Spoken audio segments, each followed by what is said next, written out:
भगवान श्री कृष्ण को नमस्कार करते हुए आप सभी का अनंत एकेडमी ऑफ मैथमेटिक्स में स्वागत है। बेसिस एंड डायमेंशंस से रिलेटेड आपकी ये एक और थ्योरम है इस चैप्टर की।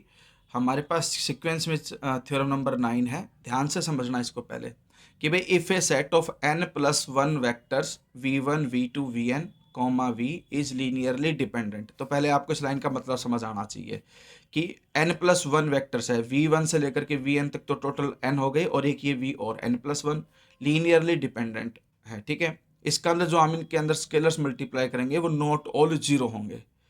And v1 v2 vn is linearly independent set और ये लीनियरली इंडिपेंडेंट सेट है। Then v is a linear combination of the vectors v1 v2 vn। जब ये n वेक्टर्स का जो सेट अलग से बनाओगे, अगर वो लीनियरली इंडिपेंडेंट हो जाता है, तब हमें वेरीफाई करना है कि जो ये v है इसको बाकी के n वेक्टर्स का मैं लीनियर कॉम्बिनेशन शो कर सकता हूं। तो प्रूफ में देखिए, सबसे पहले तो भाई आपके पास ये गिवन है v1 v2 v3 vn coma v, ठीक है, इज लीनियरली डिपेंडेंट। तो मैथमेटिकली कंडीशन होगी a1 v1 a2 v2 so on करके an vn और प्लस में ए वी इक्वल टू 0। यहाँ से कंडीशन ये आ गई कि जो ए वी है equal to minus a1 v1 minus a2 v2 minus में a3 v3 and so on करके माइनस में an vn। बस ए वी को लेफ्ट में रखा, बाकी सब राइट में चले गए। अब केस 1 लेकर के चलते हैं।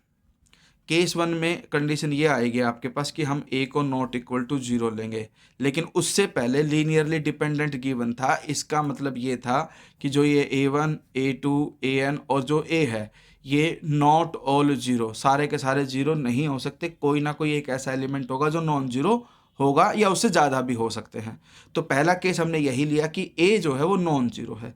अगर a नॉन जीरो है तो मैं डिवाइड कर सकता हूँ इसको, तो v जो है वो आ जाएगा माइनस a1 अपॉन a, ठीक है, फिर plus minus a2 upon a v2 and so on करते करते और minus an upon a v। ठीक है, तो इसका मतलब जो v है वो आपका लीनियर कॉम्बिनेशन हो गया v1 v2 vn वेक्टर्स का। तो हैंस वेरीफाइड थ्योरम यहीं पे कंप्लीट हो गई।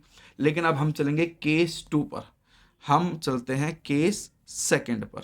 ठीक है, जहां पर a इज इक्वल टू 0 है, क्योंकि पहला नॉन जीरो था, अब की बार 0 ले लिया। अगर 0 ले लिया तो सीधी सी बात है, अब मैं a से तो डिवाइड कर नहीं सकता।